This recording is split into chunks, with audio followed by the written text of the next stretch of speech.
है ना। चलिए एक बार देखिए वॉइस वगैरह चेक कर लीजिए। चलिए यहाँ पर देखिए क्वेश्चन नंबर देखिए, पहला नंबर आपसे यहाँ पर पूछा गया है, निम्नलिखित में से भारत के किस बंदरगाह को अरब सागर की रानी के नाम से भी जाना जाता है। चलिए क्वेश्चन नंबर देखिए यहाँ पर पहले नंबर का देखिए यहाँ पर आपको जवाब देना है। राइट आंसर आपका यहाँ पर क्या होगा। चलिए सभी लोग यहाँ पर कमेंट करिए, किस बंदरगाह को अरब सागर की रानी के नाम से भी जाना जाता है। तो यहाँ पे आंसर आपका हो जाएगा कोच्चि। ऑप्शन नंबर यहाँ पे लगा दीजिए बी नंबर। बिल्कुल देखिए करेक्ट आंसर दिया गया है। अगला प्रश्न बताइए।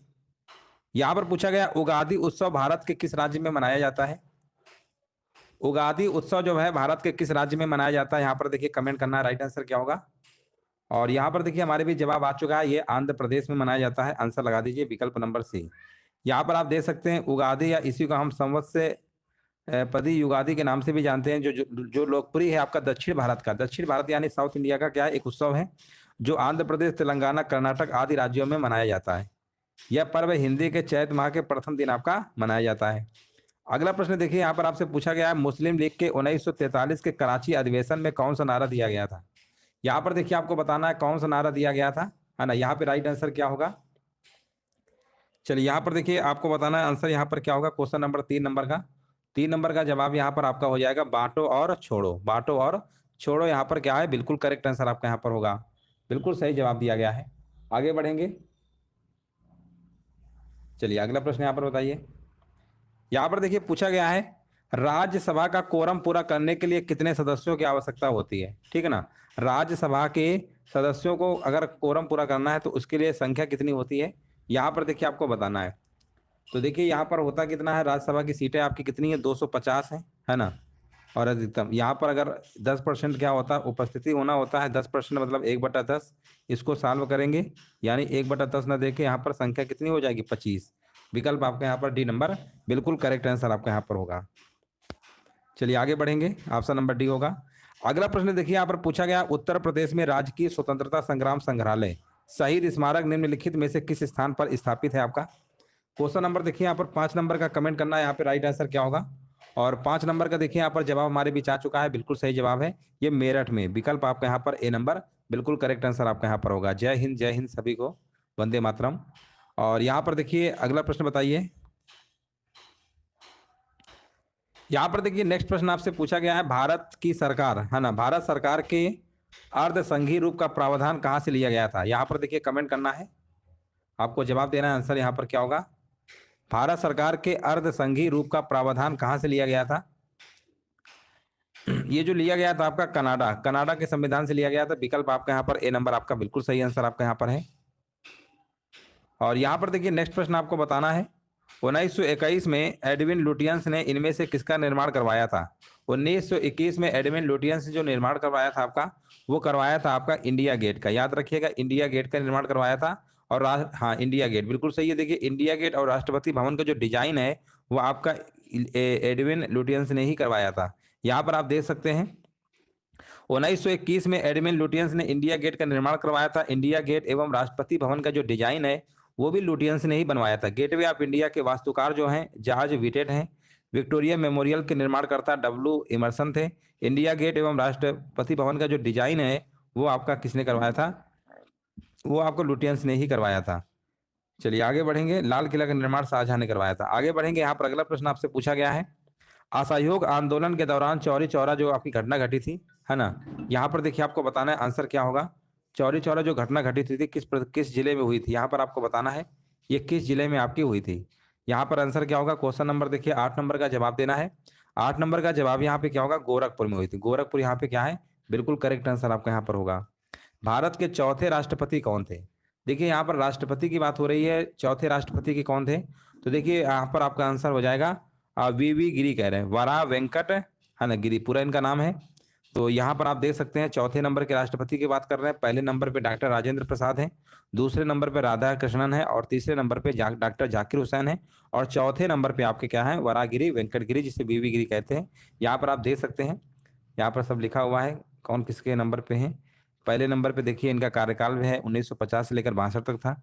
डॉक्टर एस राधाकृष्णन दूसरे नंबर के थे, डॉक्टर जाकिर हुसैन तीसरे नंबर के। इस तरीके से यहाँ पर आपका लिखा हुआ है। यहाँ पर देखिए नेक्स्ट प्रश्न आपसे पूछा गया है, भारत सरकार ने राष्ट्रीय किसान नीति को मंजूरी कब प्रदान की थी। यहाँ पर देखिए आपको बताना है आंसर यहाँ पर क्या होगा। भारत सरकार ने राष्ट्रीय किसान नीति को मंजूरी कब प्रदान की थी, है ना। 10 नंबर का जवाब यहाँ पर क्या होगा, तो 10 नंबर का जवाब यहाँ पे हो जाएगा 2007 में, है ना। 2007 में ऑप्शन नंबर यहाँ पे आपका बी नंबर सही है। यहाँ पर आप दे सकते हैं स्वतंत्र भारत की ये तीसरी कृषि नीति है। प्रथम कृषि नीति 1952 में प्रस्तुत की गई थी, दूसरी 2000 में, और यहाँ पर तीसरी जो अभी हमने बताया है किसान मंजूरी प्रदान की गई थी 2007 में, ठीक है। और राष्ट्रीय किसान आयोग का जो गठन है वो 2004 में किया गया था। राजा राम मोहन राय के विचारों के प्रचार प्रसार के लिए तत्वबोधिनी सभा की स्थापना इनमें से किसने की थी। तत्वबोधिनी सभा की स्थापना पूछा गया है, यहाँ पर किसने किया था। चलिए यहाँ पर देखिए 11 नंबर का आपको जवाब देना है, तो ये किया था आपका देवेंद्र नाथ टैगोर जी ने। देवेंद्र नाथ टैगोर जी यहाँ पर क्या है, बिल्कुल करेक्ट आंसर आपका यहाँ पर होगा। और यहाँ पर देखिए अगला प्रश्न आपसे पूछा गया है, राजा राम मोहन राय के विचारों के प्रचार प्रसार के लिए तत्वबोधिनी सभा की स्थापना, है ना, देवेंद्र नाथ टैगोर ने की थी। तत्वबोधिनी सभा की स्थापना 1839 में आपका हुआ था, ठीक है ना। चलिए आगे बढ़ेंगे, नेक्स्ट प्रश्न बताइए। यहां पर पूछा गया विनय और सुत्त पिटक इनमें से किसकी शिक्षाओं के संकलन है। विनय और सुत्त पिटक इनमें से किसकी शिक्षाओं के संकलन है, आंसर आपका यहां पर हो जाएगा गौतम बुद्ध, है ना। यहाँ पे बिल्कुल करेक्ट आंसर आपका होगा। किस संवैधानिक संशोधन को मिनी संविधान के नाम से जाना जाता है, जिसके तहत स्वर्ण सिंह समिति की सिफारिशों को लागू किया गया था। ये प्रश्न कई बार पूछा गया है। यहाँ पर देखिए कमेंट करना है आप लोगों को, आंसर यहाँ पर क्या होगा। चलिए सभी लोग यहाँ पर कमेंट करिए, मिनी संविधान के नाम से किसे जाना जाता है। ये आपका दोस्तों है 42वां संविधान संशोधन 1976 वाला, याद रखिएगा 42वां संविधान संशोधन आपका 1976 वाला, जो कि बिल्कुल सही जवाब है। और 44वां संविधान संशोधन 1978 में आया था, जिसमें से आपका संपत्ति का जो अधिकार था उसको हटा दिया गया, उसे कानूनी अधिकार आपका दे दिया गया। नेक्स्ट प्रश्न आपसे पूछा गया, दिल्ली सल्तनत का सबसे बड़ा जो विस्तार है किसके शासनकाल में देखा गया। किसके शासनकाल में देखा गया था, यहाँ पर कमेंट करना है। 14 नंबर में क्या होगा, तो ये सबसे जो आपका विस्तार है सबसे ज्यादा देखा गया था आपका मोहम्मद बिन तुगलक के समय में, याद रखिएगा मोहम्मद बिन तुगलक यहाँ पे बिल्कुल करेक्ट आंसर आपका यहाँ पर होगा। निम्नलिखित में से कौन सी कृष्णा नदी की सहायक नदी नहीं है ना। कृष्णा नदी की इनमें से आपको बताना है कौन सी सहायक नदी नहीं है। तो यहाँ पर अगर हम बात करेंगे घाट प्रभा भी है, मूसी भी है और तुंगभद्रा, लेकिन जो मंजीरा नदी है ना ये आपकी नहीं है। मंजीरा नदी जो है किसकी है, गोदावरी नदी की सहायक नदी, किसकी है, गोदावरी नदी की। ये गोदावरी नदी की क्या है, सहायक नदी है, याद रखिएगा। ये आपका मंजीरा यहाँ पर बिल्कुल करेक्ट आंसर आपका यहाँ पर हो जाएगा। देखिए यहाँ पर आप देख सकते हैं मंजीरा जो आपका है ना, यहाँ लिखा हुआ है साफ साफ गोदावरी नदी की सहायक नदी है। गोदावरी नदी का जो उद्गम है नासिक जिले के त्रेबक गांव की एक पहाड़ी से निकलती है। गोदावरी नदी को हम वृद्ध गंगा या दक्षिणी गंगा भी कहते हैं। गोदावरी नदी की सहायक नदी आपकी पेन गंगा, इंद्रावती, प्राणहिता, सबरी, पूर्णा, वैन गंगा, ये सब आपकी हैं। और कृष्णा नदी जो है महाबलेश्वर के, है ना, समीप पश्चिमी घाट के पहाड़ से निकलती है। कृष्णा नदी की सहायक नदियां भीमा है, अमरावती, कोयना, ये सब आपकी घाट प्रभा, मूसी, तुंगभद्रा, ये सब आपकी हैं, याद रखिएगा। लूनी भारत की एकमात्र अंतर्वाही नदी है। यहाँ पर देखिए नेक्स्ट प्रश्न आपसे पूछा गया, मंत्रिपरिषद सामूहिक रूप से, यहाँ पर लिखा हुआ है डैश डैश के प्रति जवाबदेही होती है। तो मंत्रिपरिषद सामूहिक रूप से जो जवाबदेही होती है ना, ये होती है लोकसभा, लोकसभा के प्रति। आंसर आपका ए नंबर होगा। यहाँ पर आप देख सकते हैं लोकसभा के प्रति होती है। और ये भी याद रखिएगा संविधान के अनुच्छेद नंबर 75 के तहत मंत्रिपरिषद जो है लोकसभा के प्रति सामूहिक रूप से उत्तरदायी होती है। अनुच्छेद नंबर आपका 75 है। यहाँ पर आप देख सकते हैं, हाँ, अनुच्छेद 77 के अनुसार एक संघीय मंत्री का व्यक्तिगत जो है उत्तरदायित्व राष्ट्रपति के प्रति होता है। यहाँ पर लिखा हुआ है इनमें से किस पौधे को हम ग्रीन गोल्ड कहते हैं। ग्रीन गोल्ड के नाम से बताना है कौन से पौधे को यहाँ पर जाना जाता है। तो ग्रीन गोल्ड के नाम से अगर हम बात करेंगे तो ये आपका है दोस्तों बांस है। बांस को हम ग्रीन गोल्ड के नाम से जानते हैं, याद रखिएगा। और यहाँ पर थोड़ा और डिटेल में देख लेते हैं। बांस के पौधे को हम ग्रीन गोल्ड कहा गया है। भारत चीन के बाद, भारत जो है चीन के बाद दूसरा सबसे बड़ा बांस उत्पादक देश, यानी पहले नंबर पे चीन है और दूसरे नंबर पे आपका, यानी यहाँ पर आपका दूसरे नंबर पे भारत है, पहले नंबर पे चीन है, बांस का बड़ा उत्पादक देश आपका। और यहाँ पर अगर हम आपसे कहें कि विश्व एक आपका बांस दिवस भी मनाया जाता है, वो हर साल आपका 18 सितंबर को मनाया जाता है, ठीक है ना। 18 सितंबर को मनाया जाता है। और ओजोन दिवस आपका 16 सितंबर को मनाया जाता है। वो 16 सितंबर है, 18 सितंबर है। राष्ट्रीय बांस की जो मिशन की शुरुआत है ना 2006-07 के बजट में किया गया था। राजा जी राष्ट्रीय उद्यान कहाँ पर स्थित है, बहुत बार हमने कराया है। ये दोस्तों आपका उत्तराखंड में है। उत्तराखंड यहाँ पे क्या है, बिल्कुल करेक्ट आंसर आपका यहाँ पर होगा।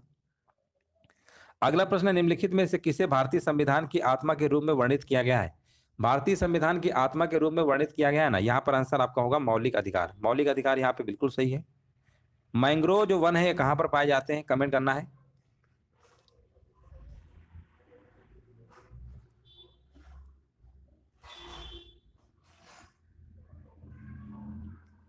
हाँ बिल्कुल ऐसे ही बताएंगे आपको। और यहाँ पर देखिए अगला प्रश्न बताना, मैंग्रोव जो वन होते हैं ना, ये कहाँ पर पाए जाते हैं? 20 नंबर। मैंग्रोव वन आपके पाए जाते हैं ज्वार भाटे से जो प्रभावित जो तट होते हैं ना, वहीं पर। ज्वार भाटा आप जानते हैं, समुद्र जो पानी जो होता है ना, आएगा फिर लहर फिर चली जाती है, वही ज्वार भाटा होता है। तो आंसर आपका यहाँ पर आपका सी नंबर लगा दीजिए। भारत में राष्ट्रीय एकता दिवस किस तारीख को मनाया जाता है ना? यहाँ पर देखिए कमेंट करना राइट राइट आंसर क्या होगा। तो देखिए यहाँ पर राष्ट्रीय एकता दिवस, जैसा कि आप लोग जानते हैं कि सरदार वल्लभ भाई पटेल के बारे में आप लोग जानते ही होंगे। तो उनके जन्म दिवस को यहाँ पर, उनका जन्म दिवस के उपलक्ष्य में जो जन्म दिवस हुआ था, क्योंकि वैसे भी वो एकता, वल्लभ भाई पटेल जानते हैं कि जब आपकी रियासतें थी उनको शामिल करने में काफी योगदान था। एकता दिवस तो उन्हीं के जन्म दिवस के उपलक्ष्य में मनाया जाता है। उनका जन्म जो आपका हुआ था वो 31 अक्टूबर का हुआ था। और जब मोदी जी की सरकार आई 2014 में, है ना, तभी उन्होंने ये घोषणा किया कि राष्ट्रीय एकता दिवस भैया हर साल 31 अक्टूबर को मनाया जाएगा। तो ये भी एक बड़ा सा प्रश्न बन सकता है कि राष्ट्रीय एकता दिवस की जो शुरुआत है कब हुई थी? तो 2014 में क्या है, पहली बार आपका ये मनाया गया था।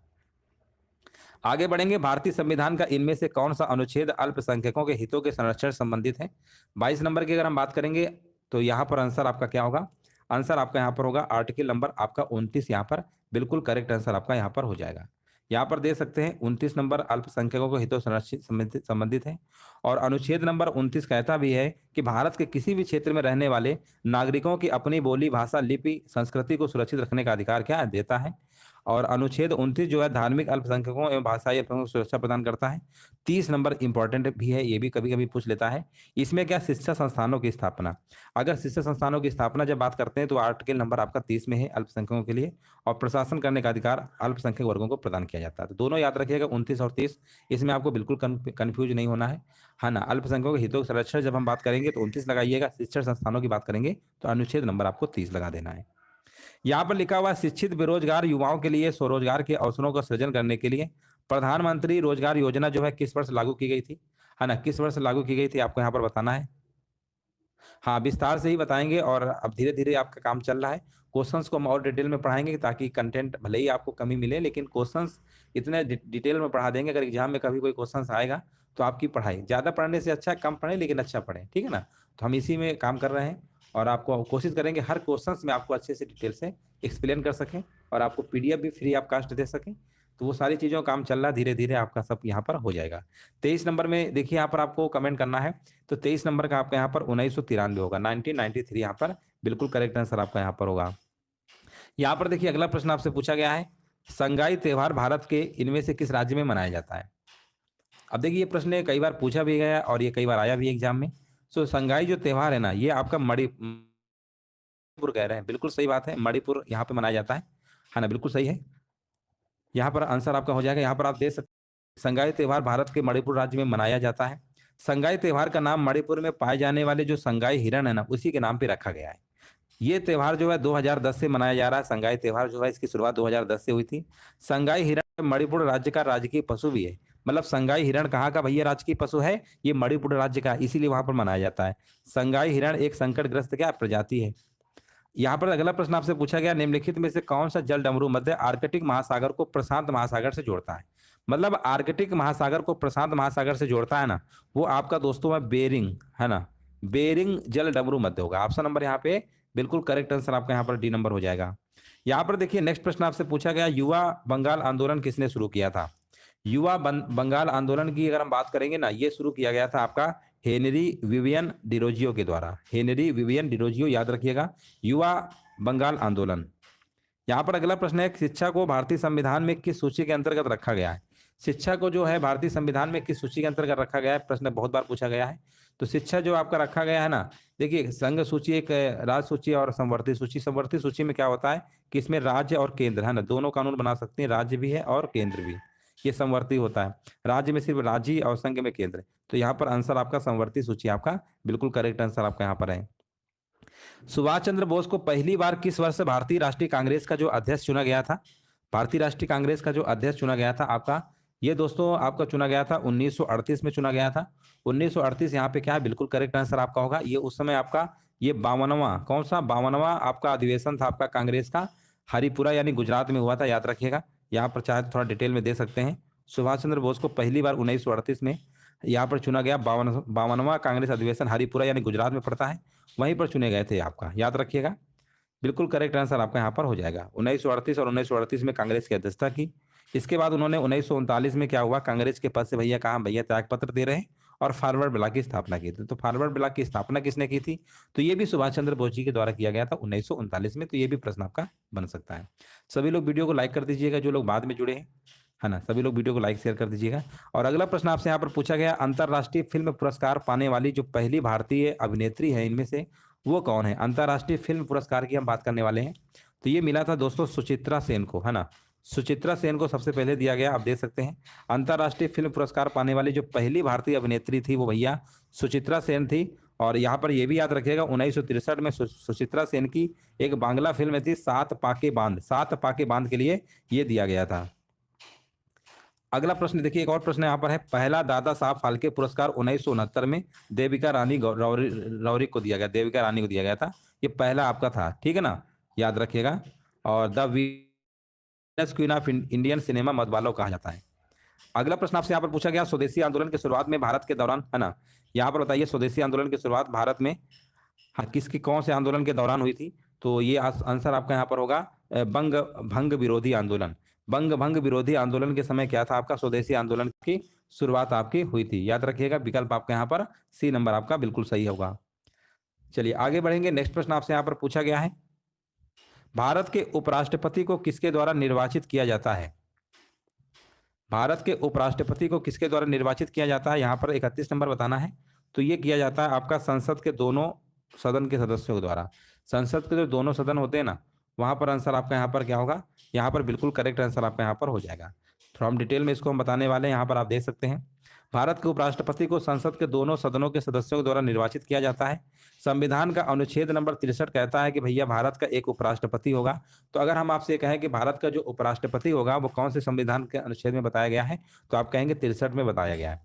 अनुच्छेद नंबर 64 भी इंपॉर्टेंट है। इसके तहत उपराष्ट्रपति जो है राज्यसभा का पदेन सभापति होता है। कई बार अक्सर प्रश्न आता है कि राज्यसभा का पदेन सभापति कौन होता है, तो आप कहते हैं उपराष्ट्रपति। फिर कभी अगर पूछ लेता है कि राज्यसभा का जो पदेन उपसभापति उपराष्ट्रपति होते हैं ये किस अनुच्छेद में कहा गया, तो अनुच्छेद नंबर 64 में कहा गया। तो इससे दो प्रश्न आपके बन जाते हैं।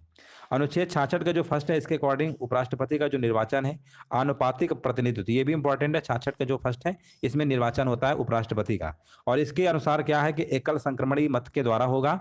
और ऐसे निर्वाचन में क्या होता है, गुप्त मतदान होता है। गुप्त मतलब गोपनीय होगा, किसी को पता नहीं चलेगा। और 67 का के अनुसार उपराष्ट्रपति का जो कार्यकाल है वो आपका, यानी 67 में कहा गया है भैया उनका कार्यकाल उपराष्ट्रपति का जो है 5 साल आपका हो जाएगा। आगे यहाँ पर बताना है कि 2011 की जनगणना के अकॉर्डिंग भारत का तीसरा सर्वाधिक जनसंख्या वाला राज्य कौन सा है, तीसरा पूछा गया है। तो तीसरे नंबर पे अगर हम बात करेंगे तो तीसरे नंबर पे आपका बिहार आता है। चाहे तो आप यहाँ पर दे सकते हैं, तीसरे नंबर पे बिहार है। और अगर हम बात करेंगे पहले नंबर पे उत्तर प्रदेश है, दूसरे नंबर पे महाराष्ट्र है, और तीसरे नंबर पे आपका कौन सा है, बिहार। तीसरे नंबर पे कौन सा है आपका, बिहार है। ये भी आपको याद रखना है पॉपुलेशन के मामले में।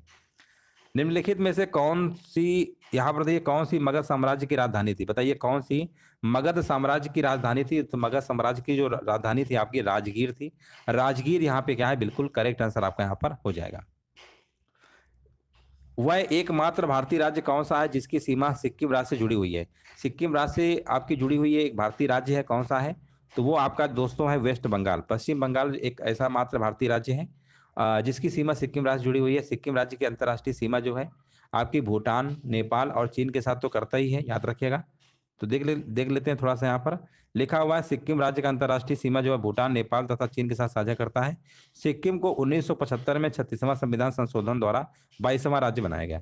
अब ये कई बार प्रश्न पूछा जाता है कि सिक्किम को जो आपके 22वां राज्य बनाया गया ये आपका 1975 में कौन संविधान संशोधन के द्वारा बनाया गया, तो 36वां संविधान संशोधन 1975। दोनों प्रश्न आपके पूछ लेता है कई बार, तो ये विषय ध्यान रखिएगा।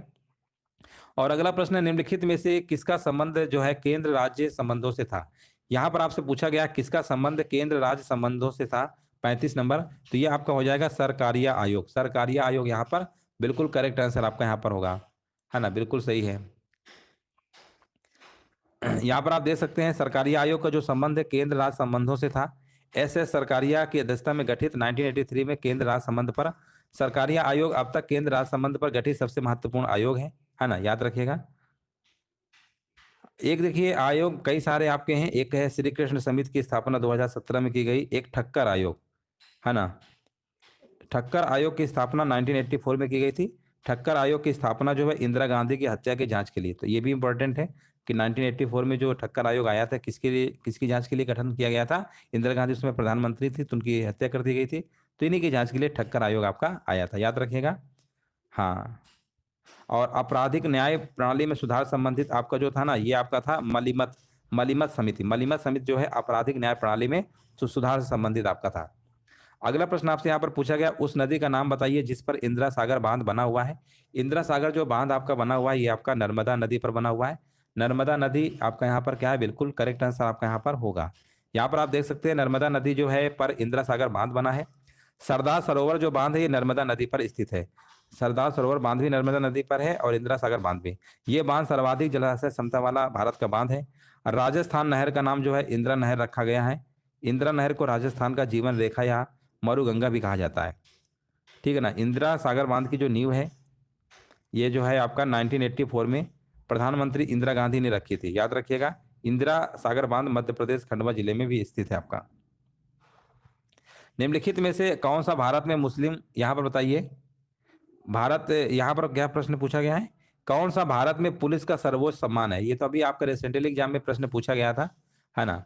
ये आपके एग्जाम में आया है प्रश्न। तो भारत में पुलिस का सर्वोच्च सम्मान यहाँ पर कौन सा है, तो ये जो आपका हो जाएगा राष्ट्रपति पुलिस वीरता पुरस्कार। राष्ट्रपति पुलिस वीरता पुरस्कार यहाँ पर क्या है, बिल्कुल करेक्ट आंसर आपका यहाँ पर हो जाएगा।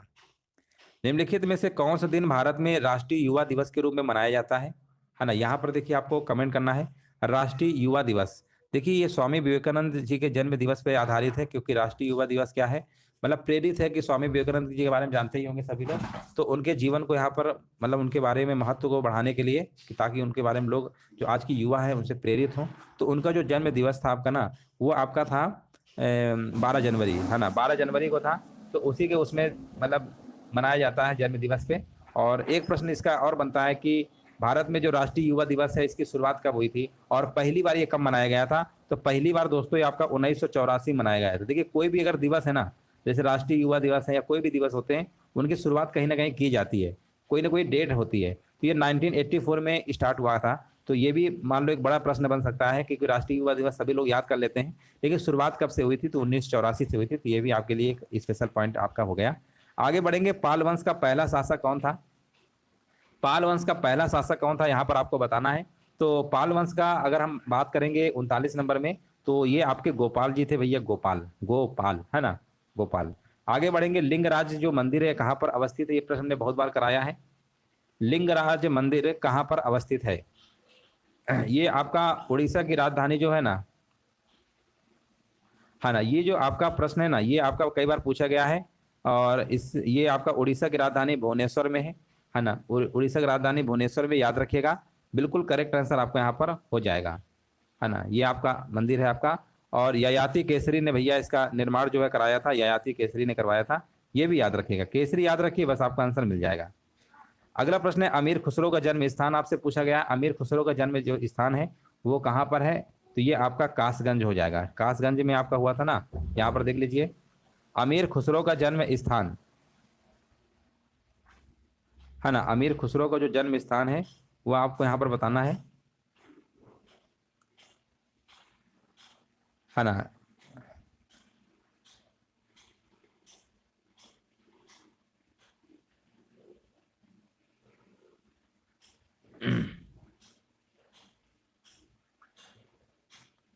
देखिए पटियाली गांव था ना, वहीं पे हुआ था आपका।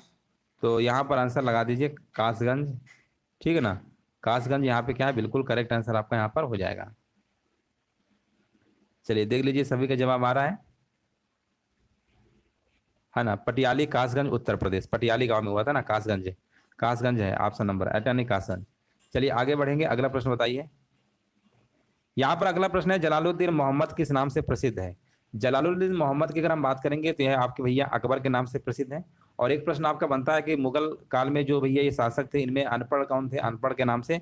तो भैया अकबर आ से अनपढ़, है ना। अकबर जो भैया थे पढ़े लिखे नहीं थे, अनपढ़ थे, है ना। फिर भी इन्हें अकबर महान कहा जाता है, क्योंकि इन्होंने मनसबदारी कई सारी इन्होंने ऐसी प्रथा चलाई थी जो मतलब काफ़ी अच्छी थी, इसलिए इनको अकबर महान कहा गया था। और इन्हीं को हम क्या बोलते हैं, इन्हीं को हम जलालुद्दीन मोहम्मद के नाम जानते हैं। अनपढ़ भले ही थे लेकिन काफ़ी जानकारी रखते थे। आगे बढ़ेंगे, भारत में जहांगीर का शासनकाल क्या था? तो भारत में जहांगीर का देखिए शासनकाल आपसे यहाँ पर पूछा गया है। तो शासनकाल यहाँ पे आपका होगा 1605 से लेकर 1627 तक आपका चला था। और यहाँ पर देखिए अगला प्रश्न आपसे पूछा गया, अकबर ने दीन इलाही किस वर्ष में प्रारंभ किया गया? दीन इलाही जो है किस वर्ष में प्रारंभ किया गया? तो ये आपका 1582 में, 1582 यहाँ पर बिल्कुल करेक्ट आंसर आपका यहाँ पर होगा। दीन इलाही, मनसबदारी प्रथा, ये सब इन्हीं अकबर के द्वारा ही चलाई गई थी, इसी वजह से अकबर महान कहा गया था। सरकार का वह खाता जो केवल चालू वित्तीय वर्ष से संबंधित है, इसमें शामिल है। ये भी प्रश्न आपका भी हाल ही में पूछा गया था एग्जाम में, पुलिस में। बताइए इसका आंसर क्या होगा? सरकार का वह खाता जो केवल चालू वित्तीय वर्ष से संबंधित है, इसमें क्या शामिल है? तो इसमें आपका शामिल क्या है? है ना, इसमें आपका शामिल क्या है? ये आपका राजस्व बजट है ना, राजस्व बजट। ऑप्शन नंबर यहाँ पे बी आपका बिल्कुल करेक्ट आंसर आपका यहाँ पर हो जाएगा। अगला प्रश्न बताइए, हम्पी नृत्य उत्सव निम्नलिखित में से किस राज्य का है? हम्पी जो आपके नृत्य है ना, ये आपको बताना है किस राज्य का उत्सव है। हम्पी के बारे में पूछा गया 46 नंबर में, तो ये आपका कर्नाटक, वैसे भी कर्नाटक हम्पी समझ ही गए होंगे। चलिए आगे बढ़ेंगे, और यहाँ पर बताइए, नेशनल इंस्टीट्यूट ऑफ वायरोलॉजी निम्नलिखित में किस स्थान पर स्थित है? नेशनल इंस्टीट्यूट ऑफ वायरोलॉजी निम्नलिखित में से किस स्थान पर स्थित है? तो ये दोस्तों आपका पुणे में, पुणे यहाँ पर आपका भी आपका सही होगा। भारत में बाल संरक्षण और कल्याण के लिए आपातकालीन टोल फ्री हेल्पलाइन नंबर क्या है? भारत में बाल संरक्षण और कल्याण के लिए आपातकालीन जो टोल फ्री हेल्पलाइन नंबर दिया गया है, इसमें आपका नंबर क्या है? यहाँ पर आपका नंबर है 1098। ऑप्शन नंबर यहाँ पे आपको यहाँ पर बी नंबर वाला आपको लगा देना है। अगला प्रश्न है यहाँ पर, निम्नलिखित में से कौन उत्तर प्रदेश राज्य में सर्वोच्च रैंकिंग वाले पुलिस अधिकारी हैं? सर्वोच्च रैंकिंग वाले जो पुलिस अधिकारी भैया, उनको आपको बताना है। तो वो आपके कौन है? वो आपके डीजीपी है, पुलिस महानिदेशक है ना। यहाँ पर बिल्कुल करेक्ट आंसर आपका हो जाएगा।